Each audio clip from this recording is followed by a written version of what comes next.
All right, Tony, what do we got here? We got the MA600 stand. What do we develop for it? Well, we found a need for this little black clip right here that holds this magnetic stand up. What we found out there is people will put their 2-point laser in there and leave it and transport this thing, and it wears that sharp edge down that keeps that weight up. So yeah. And you can't get it with just by itself. You can't. Autel doesn't sell it by itself, so we decided to make it ourselves. Nice. It's just another example of what we're trying to do for ourselves, for the industry, the needs that we find.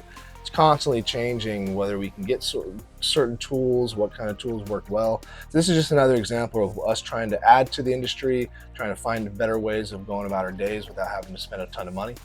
If anybody else watching this video has any interesting ideas that would really help our community of calibration companies and techs, reach out to us and let us know. We're always looking for ways that we can design and develop. We're building a little team that can do such things. So reach out and let us know.